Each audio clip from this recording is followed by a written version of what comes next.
Good day, everybody. Another wonderful day in the neighborhood, to coin Mr. Rogers. Maybe that's not a good thing. Wow. So, something came up that I think is really important for us to start to explore in ourselves. And I say the hard truth about our story. So, we need to understand a little bit about how our brains work, our psychology works, to understand a few things. So basically we have this inner landscape that we've been programmed into and created since we were a child. It's picked up from our parents, it's picked up from school and government and family, friends, and religion, etc. And it's a frame of reference in how we walk in the world or negotiate in the world. And that frame of reference helps create the foundation of our reality. And when we run into things that don't match our frame of reference, we're kind of confused. We kind of get stuck and we don't know how to move forward. So what happens is we create this state of discomfort. And what the mind does, or is trained to do, and we also have a subconscious mind that's working as well, that's below everything, that's kind of like our guaranteed truths that can't be violated, is kind of supported by our subconscious mind to align everything to it. So we walk around in this set of beliefs and stories and other things. Now what happens when we run into something that doesn't align with how we've been programmed or how we believe, it's kind of like a tilt. It's kind of like, oh, how can that be true and my other things still be true? And we end up in this situation where we kind of get stuck.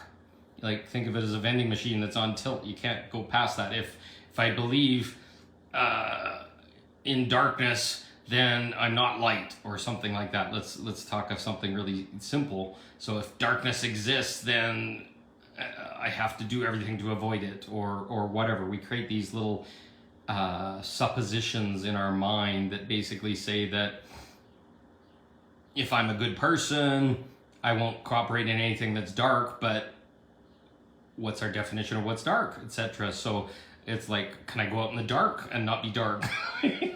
You start getting into word suppositions, etc. So what happens when we run into something like that, our subconscious mind does everything to protect our inner landscape. So it will literally change aspects of actually what was experienced and violate the truth of a situation to get it to align with what our truth is. Now, this protects us in a lot of ways, but it can really mess us up too, because when little bits of what actually happened get twisted into something else, we start to create what I call a story. And when we have lack of ability to understand another's perspective, let's say we have we're on a date with a partner or somebody that we want to be our partner, and they do something that you can't understand. It's like, okay, they reject you, or they turn away from a kiss, or whatever in our relationship building, and then I'll go home afterwards and I'll start to make a story about that. Oh, well, maybe she didn't like me, or maybe I'm ugly, or maybe I'm fat, or maybe she's a lesbian, or whatever. There's can be a 10 million of these, and I'm going to guarantee you, more than likely, you have no idea what's going on underneath. That could have been just an off night, or maybe the breath was bad, or something. But we'll create a story about it. And that story will grow and fester, and it will literally hurt us to the point of trying to give it without us ever actually asking a question. How easy would it be to say, hey, I really wanted to kiss you the other night. Was there something I did? But instead, we'll go and take our story and run away with it. And then next thing you know, you're breaking up with this person because they obviously don't like me and they can't say the truth about my weight or whatever. Those stories destroy us. And I know You can go back to some situation and you had a story and it caused some massive crash of things in your life, and then later on you found out the story was completely different. Oh geez, their dad just died or whatever, and they were not feeling romantic at all, and you twisted it into something that wasn't true.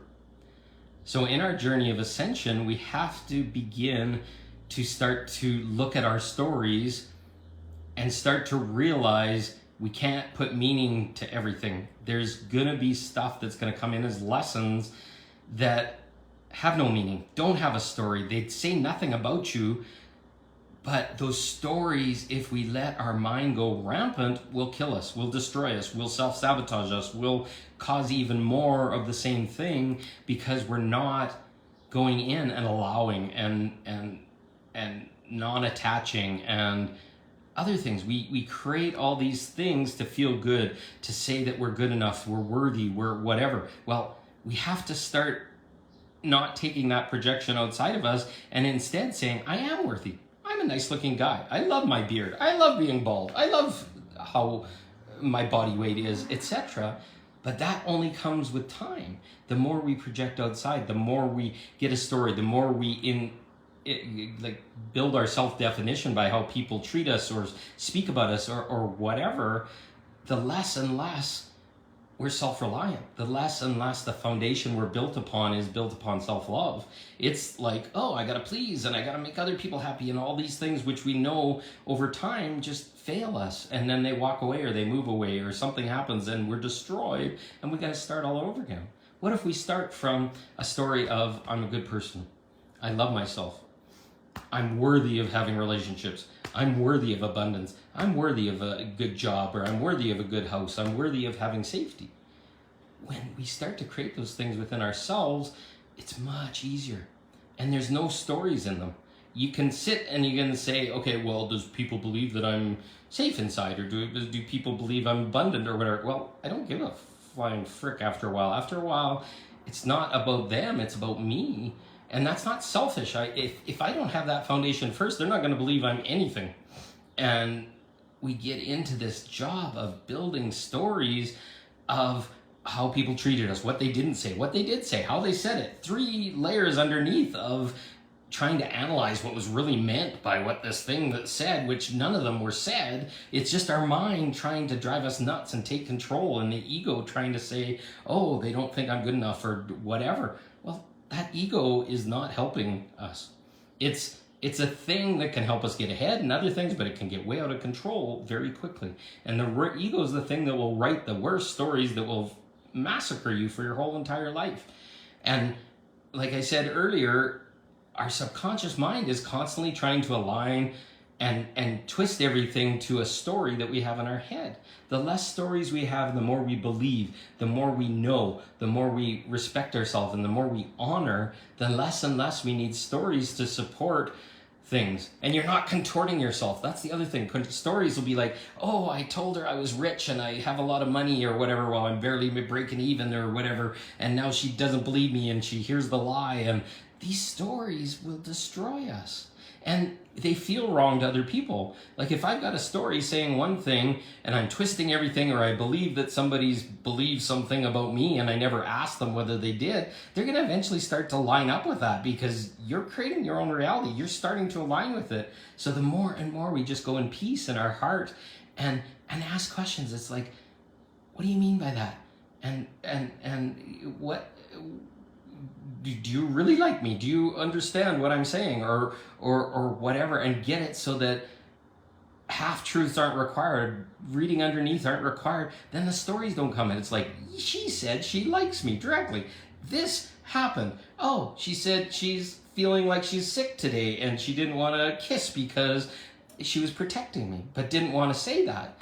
Like, all these things that can turn into massive little things are stories. And once we let the story go and we just be and we ask where we stand, how we stand, etc., it might feel a little bit squishy and weird the first couple times, but after a while you're going to really say, oh, okay, she does like me. She does want to spend more time with me. And if it doesn't feel alignment, all of a sudden it's her story playing. And you can ask questions for that too. The only way to really know what happened and to not get a story is to communicate. and have a discussion and say, ah, yes, okay, this makes me feel good. I'm attracted to you too, and I'm glad to hear that you enjoy my time, and all these kind of things, where the story would destroy us and say, oh shit, it's just like the last time. Oh shit, you propagate this drama of our past over and over and over again, and that's all we get. So now as we're ascending, we're releasing the stories. I will almost guarantee the story that you're saying in your head is not true, and even if it's even close to the truth, half of it's wrong. And to understand that and to have to make it up in your brain and all this kind of stuff is exhausting. You're just constantly feeding. How many times do you lay awake at night and hear the story going, and it's like, oh, that must mean this and this must mean that, and it's all trying to align with this thing that I'm not good enough or whatever. No, bypass the story and say, I am good enough, and I'm going to ask questions to know if they agree. And if they don't agree, great, then I know. But if you don't know, you're going to spend your whole life wondering. How many times have you wanted to go out with that person that was across the room and you never quite got the courage up, and all of a sudden 10 years later you're wondering what would have happened if I would have done that? Like, look at the story there. That's shoulda, coulda, woulda, and you'll beat yourself up all day long. Just go and do it. What's the worst they can say is no? And then you know, and then you smile inside and you say, okay, thank God, I would have been wondering for that for my whole life. The story is always wrong because it's by our mind and it's by our ego. What we need to do is start trusting the heart.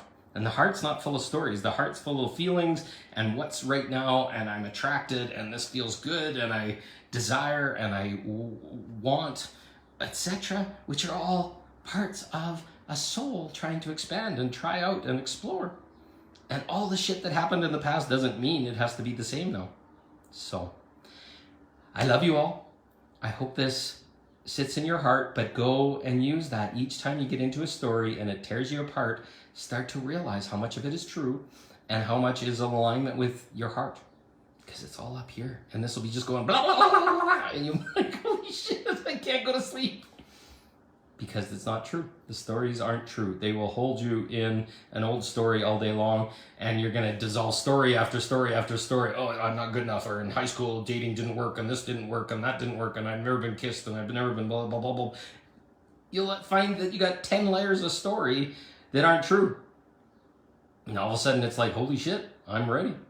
So now go in your heart, try it out, see what feels good, follow your feeling rather than your thinking, and way better outcomes come. So, the truth about story. If you keep sticking in your story, it's going to hurt you on your awakening path. So, I love you. See you soon. And when I work with people and we talk, I can't listen to the stories. We got to get to the truth. So if I'm ever talking to you and I'm not listening to your story is your own story. It's like reading a fiction book. I want to hear what you're feeling, what's in your heart, and what the depth is of it, not the story and what you discern from that and what you think or whatever. It's the way through.